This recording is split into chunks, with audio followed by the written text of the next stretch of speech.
Today, we're going to dive into what is probably the closest thing to anabolic steroids with zero negative side effects and zero cost to you, and that is sleep.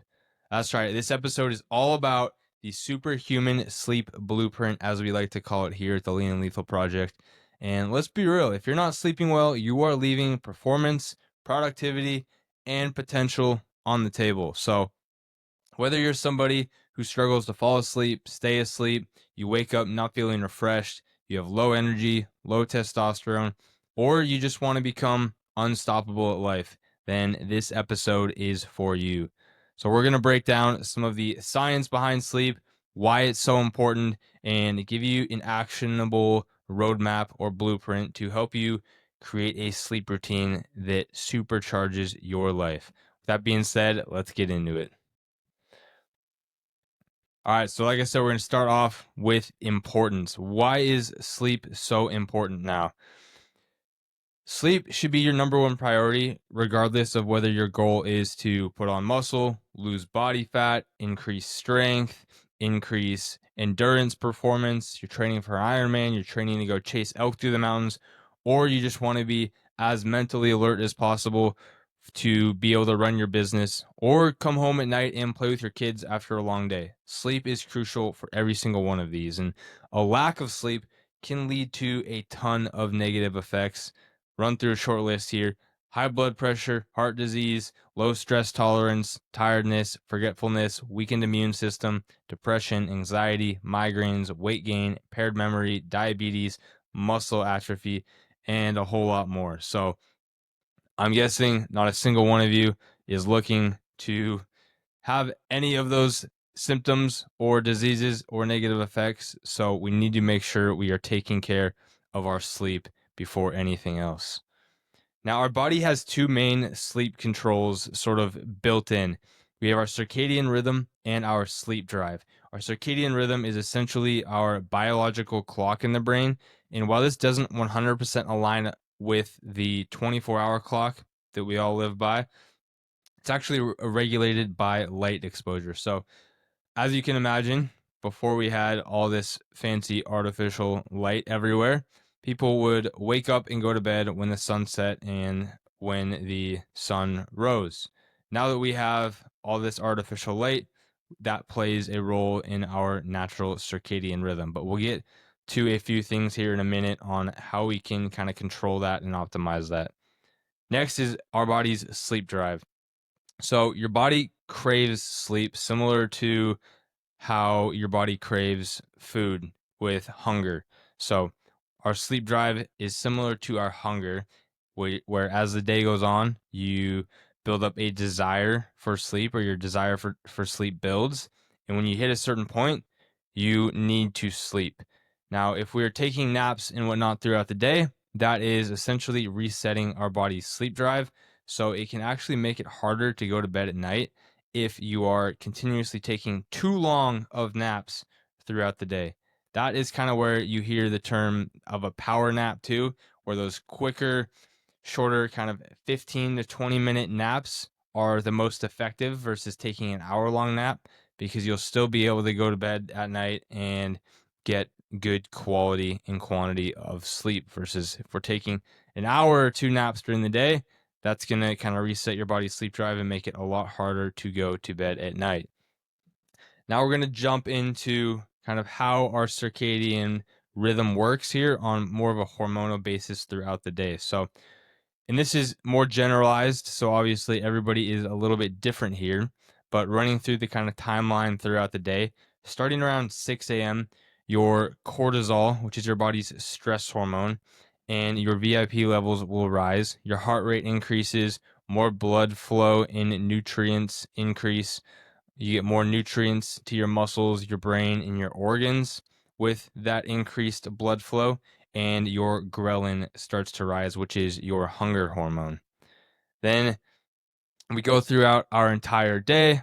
We're awake, alert, and then at 5:30 p.m., blood pressure and body temperature will peak. This is typically from sunset to bedtime, and leptin and adiponectin, which are two other hormones. Leptin is your satiety hormone. those will start to rise. Moving on to 10 p.m., melatonin secretion begins, which we all know melatonin as far as the main sleep hormone. Tiredness starts to increase, and then during sleep, the lymphatic system will remove any waste from our nervous system. This is where a lot of memories kind of get cemented during this kind of point in our sleep, or at least that process begins. And then at 12 a.m. or midnight, melatonin will peak. Nervous system starts to recover and reset, and prolactin will start increasing, cell recycling and renewal. So that is kind of a basic rundown of your hormones throughout the day in a typical circadian rhythm, just to put that in perspective for you. So how can we now support this natural circadian rhythm that we have all of these artificial lights and artificial technology and stuff that are sort of disrupting that natural cycle? So there are a few things we can do. The first one is in the morning, you'll hear a lot of people say skip breakfast. I don't recommend that, because oftentimes by skipping breakfast, you're going to be a lot hungrier later in the day.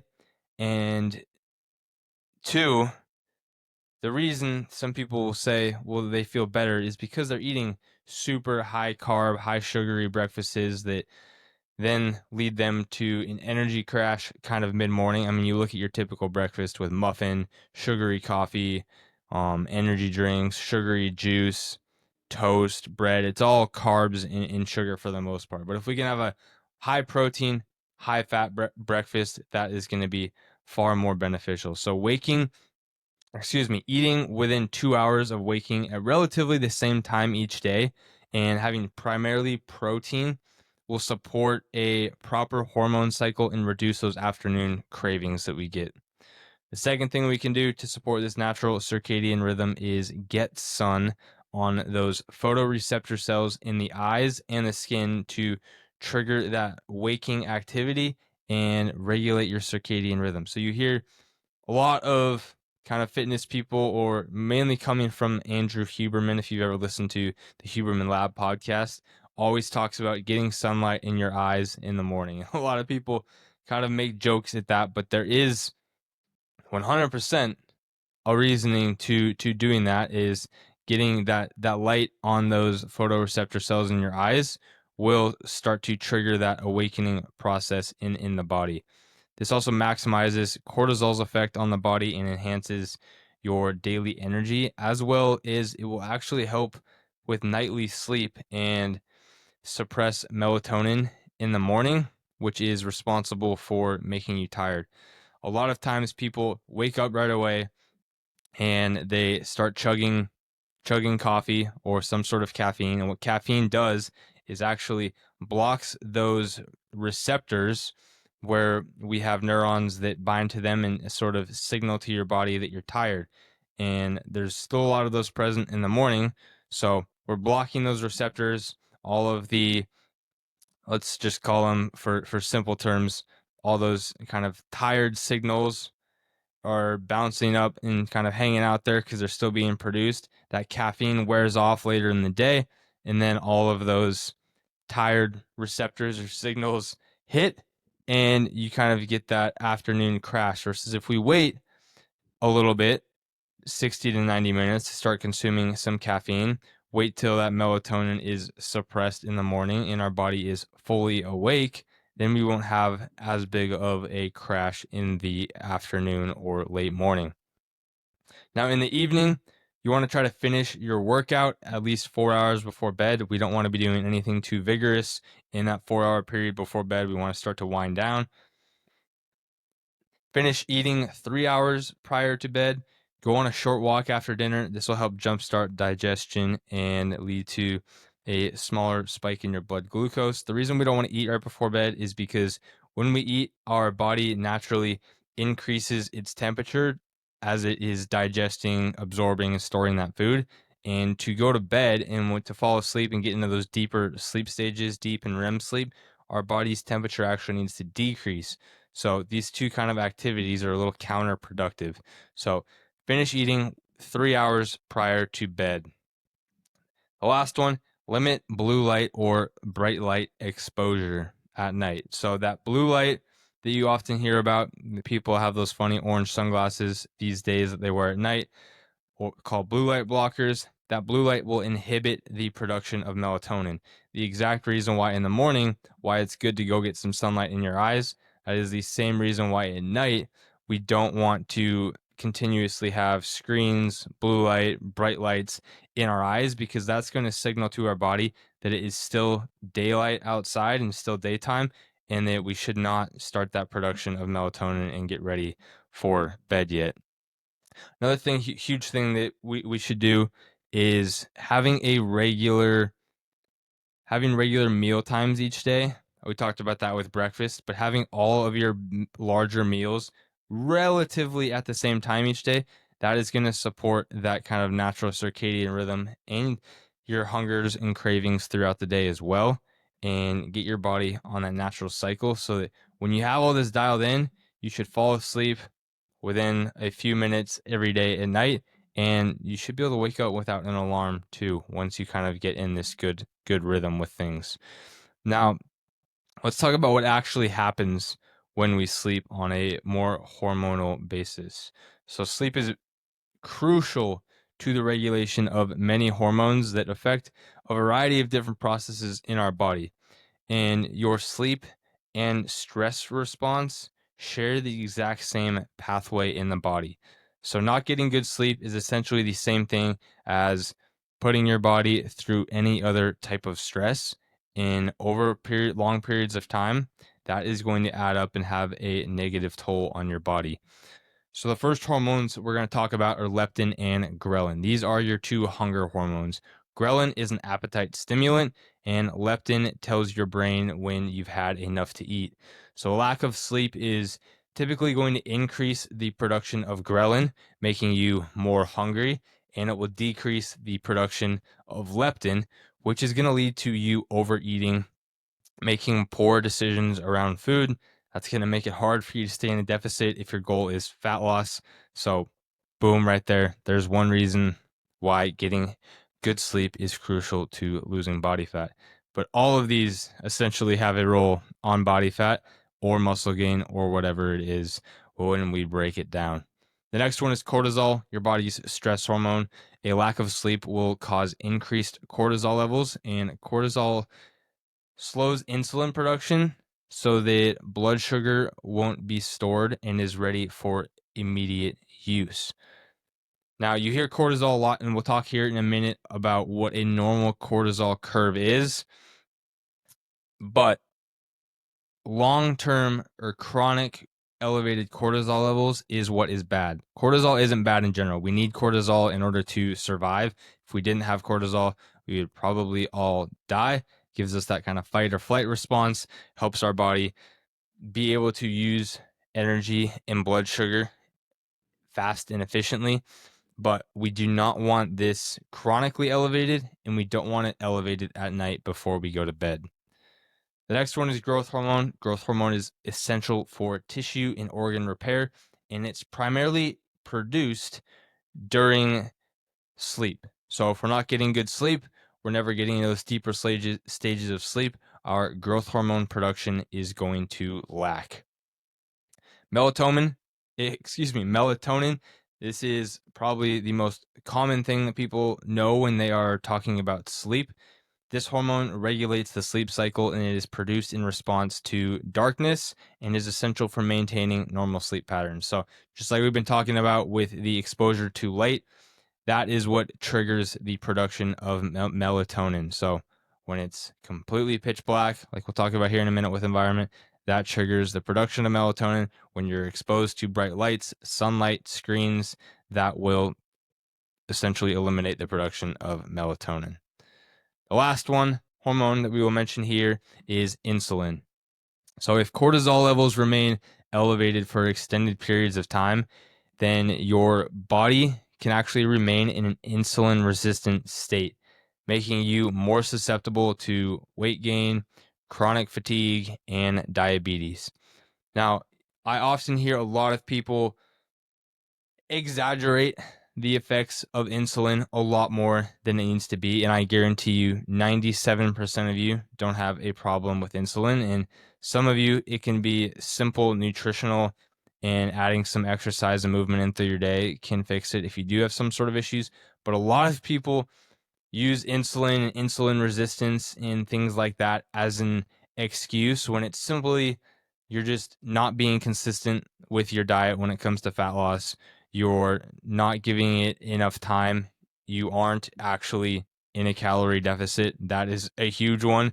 But so many people these days, with all the sucralose, the artificial sweeteners, the seed oils, the insulin resistant state, all these people just use these as excuses as to why they can't gain weight, when a lot of it just comes down to, one, your consistency levels, two, are you actually in a calorie deficit in tracking your macros, or are you just guessing or following some other fad diet where you might not even be in a calorie deficit, which is the only way you're ever going to lose body fat.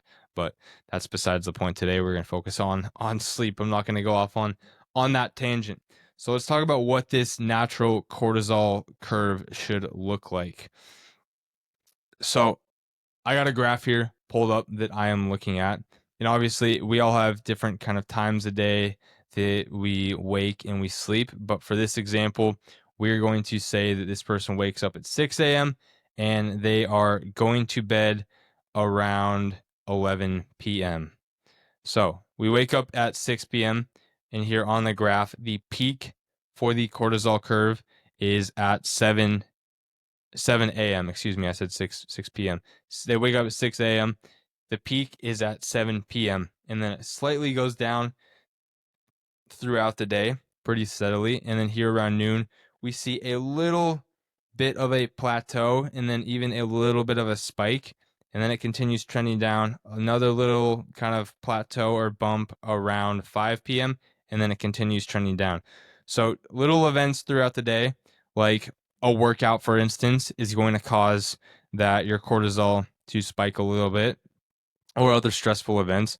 But gradually we want to see that peak in the morning, and then it goes all the way down and hits that lowest point sort of right before we go to bed at night. That is what a natural kind of cortisol curve should look like, if you can picture that there in your mind.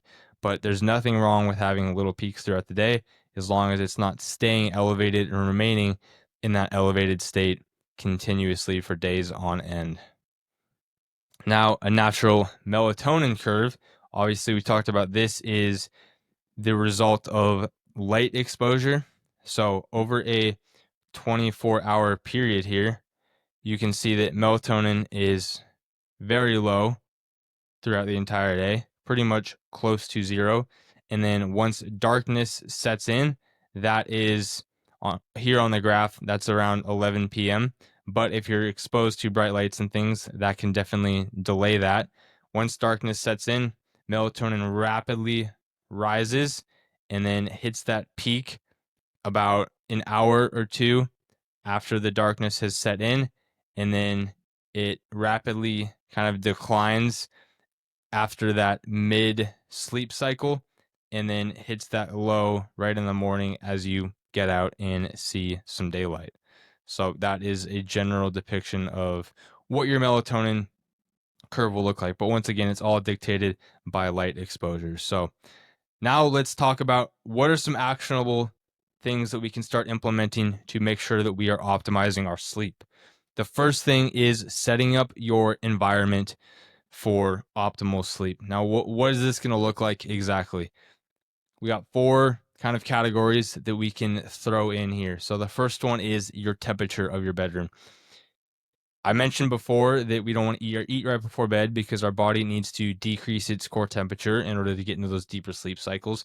So we want to set the temperature in our bedroom between about 65 and 69 degrees Fahrenheit. That is number one. Number two, we know that melatonin production is affected by light exposure. So we need our room to be pitch black. And by pitch black, I don't mean like somewhat dark. I mean, you hold your hand up in front of your face a foot away, you should not be able to see your hand. It should be that dark in your room. So things you can do to make it pitch black is get blackout shades. if you have light coming in from your windows. If you have bright lights or alarm clocks or LED things on your fan, put some black electrical tape over them. You don't want any sort of light shining at all. So I also, like, when I travel and stuff, I have a little roll of tape in my backpack. And sometimes in hotels, if there's a super bright light, I'll put some tape over that for the day, or throw a t-shirt over whatever it is, whether it's the thermostat or the alarm clock or something, to cover those up. The next one is, your bed is for two things and two things only. That is sleepy time or sexy time. If it's neither of those, go do it somewhere else. You don't want to be sitting in your bed, eating, watching Netflix for hours and hours before it's time to go to bed, because then your body doesn't know the distinction between what it's supposed to do when it gets in that environment. If you only ever use your bed for those two things, sleepy time or sexy time, then when you go into bed, your body usually knows that it's time to go to bed. But if you're sitting there watching TV, I don't even have a TV in my bedroom anymore. I got that out of there, and sleep is so much better. One, because of the light exposure, like we talked about. Two, just because of the pattern and routine that you can kind of create behind that. You want to watch TV a little bit out in your living room and then walk in and go to bed. So be it. It's not going to be great, but it's going to be a whole lot better than watching TV in your bed, because your bed should be that kind of sanctuary where you sleep in there and nothing, and then that's it. Your body knows once you get into bed, it's time to go to bed. The last one, white noise. If you live in a busy area or you got loud noises outside that might wake you up, have some sort of fan or white noise app on your phone to kind of drown out that excess noise, so that that isn't causing you to wake up. Sleep positioning is also going to be crucial. So if you have any sort of neck pain, low back pain, shoulder pain, a lot of things like that, oftentimes it's the result of your sleep positioning. So more pillows is more better. I know that's some good grammar, but more pillows, more better. So you should either be lying on your back or your side. If you're lying on your stomach, your neck's kinked to the side, you got to change that 100%. There's no good outcome of lying on your stomach. You got to train yourself to sleep on your back or side. Now, if you're on your back, I recommend putting a pillow underneath your knees. That will help kind of align and support your low back. And then also making sure your pillow isn't too high. If you do have some sort of neck pain, you can actually like roll up a towel and use that kind of towards the base of your neck to support that inward curvature of the neck. But I mean, I have a great pillow, so I don't need to do that. If you're lying on your side, you need a lot more pillows to be in kind of that optimal position. So starting down at the legs, put a pillow between your knees to support the weight of your top leg and better align your pelvis and low back, so that that kind of stress and weight is evenly distributed. And then moving up the body, kind of right above your waist, where you have that little bit of concavity between the rib cage and our waist. You can put a small pillow or towel there to support and align the spine. And then once again, having a good pillow where your neck is in that neutral position is also going to be crucial there. Moving on to a few, before we get to sleep trackers and tools, which I think are very, very valuable, we'll run through kind of a daily routine in order to optimize sleep. So we can look at it with four numbers: 10, 4, 3, 2, 1. So 10 hours before bed is when we want to cut out caffeine, as caffeine has a half-life of 6 hours, which means every 6 hours, the amount of caffeine in your system is going to be cut in half. So if we have 100 milligrams of caffeine at noon, that means 6 p.m. you will have 50 milligrams of caffeine in your system, and at midnight you will have 25 milligrams of caffeine in your system. So at a bare minimum, cut caffeine out 10 hours before you're going to bed. The next, no more big nap times. Like I talked about earlier with your sleep drive, we want to keep those to a minimum. Have a standard wake and sleep time. Go to bed at the same time, wake up at the same time every single day. This will kind of program that circadian rhythm so that your body is just on a natural cycle and knows when it's supposed to wake up and when it's supposed to go to bed. And the last one, just get out and get active more. Walking more throughout the day, going on small walks more frequently is going to increase your body's sleep drive and make it easier for you to go to bed at night. We'll get to the 10, 4, 3, 2, 1 here in a second once we kind of wrap things up with the pre-bed routine. But as far as sleep trackers go, tons of different fitness tools that you can use. Got a Garmin watch, Apple Watch, Whoop Band, Oura Ring. I highly suggest getting one of these and tracking your sleep if you never have, because a lot of them will give you some valuable data and also some insights on things you can do to improve your sleep. But I mean, for a lot of us, we don't even realize how poor of sleep we actually get. And we just, I mean, even with all things in like the whole health and wellness spectrum, it's like so many people just go through life not knowing what their potential is or what it actually feels like to be at 100%. Like, we shouldn't be waking up tired every day, groggy throughout the day, feeling lethargic, not feeling focused, super low energy, feeling weak. These aren't normal things. Like, a lot of it does come down to sleep, and getting some of this data from some of these health trackers will be really, really eye-opening. And two, when you have them, look at the data, look at the feedback, use it. Like, if you get your sleep scores on almost all of them give you sleep scores. Think back to that night. Like, what did you do that may have negatively impacted your sleep score? And then try to change that the next night. Don't just buy these tools, look at the data and go, oh, that's cool, and just go on with your day and not think about anything or implement anything. Actually take the time to look at the feedback, think about what you did the previous day, make a note of that so that you can really start to kind of map out and outline what is going to be the most optimal for you. All right, now we're getting into the pre-bed routine. So I talked about the 10, 4, 3, 2, 1. 10 hours before bed, we want to cut out caffeine. 4 hours before bed, we want to be done working out. You shouldn't be working out in the 4 hours before bed. Talked about that. That also has to do with the rise in body temperature, rise in heart rate, adrenaline. A lot of those other hormones are going to be going after your workout. Then we want to limit our big meals. We want to have our last big meal or dinner 3 hours before bed. Talked about that too with the body temperature.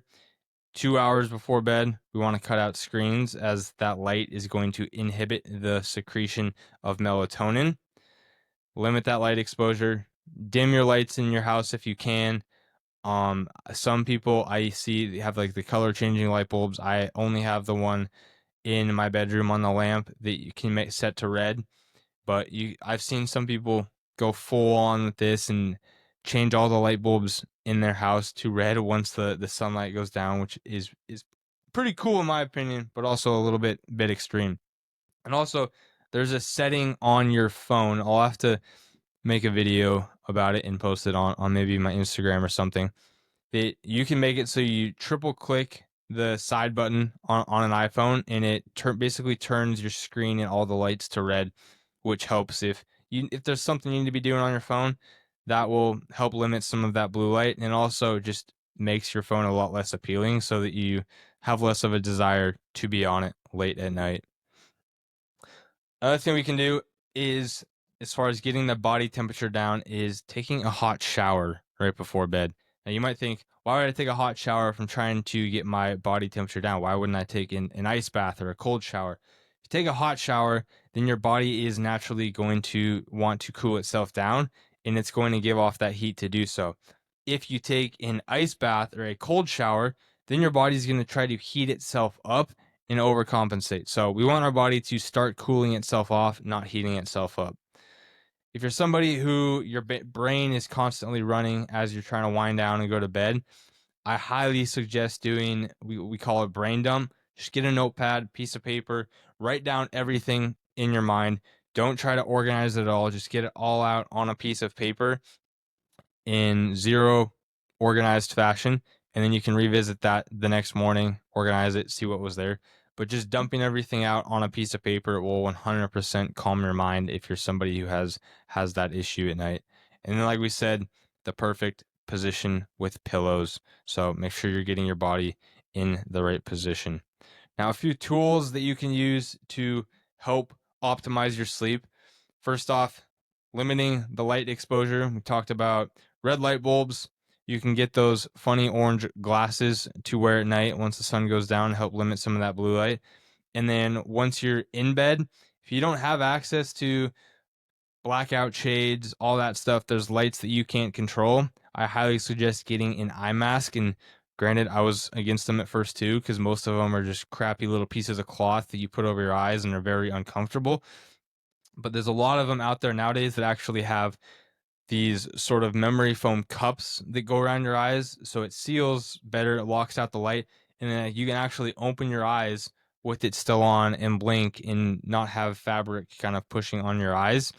A lot more comfortable, and that will 100%, whether if you're traveling, you're on a plane, you're in some sort of environment where you're not in control of it, those are a game changer. Few other things. Breathing is crucial. We need to be nasal breathing. So if you ever wake up with a super dry throat, dry mouth, you have trouble falling asleep, you snore a bunch, odds are you're mouth breathing, and that impacts sleep drastically. So a few things you can do there is start with the breathe right strips. They're just the little nasal strips you put on your nose to kind of keep your nose open so you can breathe more efficiently out of your nose. And then you can also get mouth tape, which a little intimidating at first, I know, but give it a try. There's lots of research done on this recently. And there is some good brands out there. I think Dream Sleep or Dream Recovery is the last one that I got. But there's like tape that's very specifically made for it, not just slapping duct tape on your mouth. This tape, you can actually breathe through it if you need to. It's got a little bit of a stretch to it. I think it's like bamboo silk is the material that a lot of these are made of. And that'll essentially train your body to breathe out of your nose instead of your mouth and drastically help improve your quality of sleep. Now, for the mornings, for somebody that has trouble waking up in the morning, it's pitch blackout, and you don't have the option to kind of see light or sun in the morning, you can actually get what's called a wake up lamp, and it essentially emulates the sunrise in the morning and just gradually gets brighter and brighter with these warm tones similar to the sunrise. And first off, the light's going to make it a lot easier to get up. And then second off, it's not a blaring, annoying alarm in the morning that's going to just spike your body's cortisol and your stress levels. It's a very gradual thing. So that's a nice way to wake up and kind of get your body's circadian rhythm set. So over 30 minutes, trying to keep these a little bit shorter, but sleep is a very important one and lots to talk about here. So do a little recap now, and then we will wrap it up with that. So nutrition, first off, we didn't talk a whole lot about it, but nutrition is going to be crucial to getting good sleep. If we're constantly eating crap food, then and not getting the necessary nutrients our body needs. We skipped over the supplementation part of this that I was going to talk about just because we're going a little bit long, but I will make a future podcast talking about supplementation specifically. But as far as today, don't eat a large meal in those 3 hours before bed. Optimize your environment, make it cool, make it completely pitch black, get a good mattress, and be in a good sleeping position, not on your stomach. Use extra pillows. Get lots of activity throughout the day. Try to refrain from taking naps. The more short walks and whatnot in the sunlight you can get exposed to during the day, that's going to help you get better sleep at night. And then establish a good pre-bed routine using that 10, 4, 3, 2, 1. So 10 hours from bed, cutting off caffeine, 4 hours out from bed, no more workouts, 3 hours out from bed. We should be done with our last big meal. 2 hours out from bed, we should be cutting off screens and bright lights. And then 1 hour out from bed, refrain from chugging any liquids, because if we're chugging liquids an hour right before bed, it's going to for sure make us wake up during the night and have to go to the bathroom. So that is essentially your superhuman sleep blueprint. If you want a put together little checklist on this, go ahead and shoot me a DM on Instagram, Bridger Deaton PT, and I can send you the checklist that we send to a lot of our clients in order to optimize sleep, so that you have that on your phone. You can go start checking those boxes off. If you don't have a sleep tracker, I highly suggest getting one of those so you got some data to put to it to make sure that you're improving your sleep quality, and also helps hold you a little bit more accountable. Thanks for tuning in to another episode of the Lean and Lethal podcast. Remember, sleep isn't just downtime. It's not just about laying there. It's actually a secret weapon for becoming lean, lethal, and unstoppable. So take what you've learned today, actually implement these things. I hope you took some notes. If not, go back through, pull a couple actionable things out of here and implement them this week so you can start building your own superhuman sleep blueprint. If you found this episode helpful, don't forget to subscribe, leave a review, share it with a friend or somebody who is ready or needs to level up their sleep game. And if you got any other questions or topics you'd like me to cover, shoot me a message on IG. Love to hear from you and connect with you. And until next time, stay lean, stay lethal, and keep sleeping like a champion. Talk soon.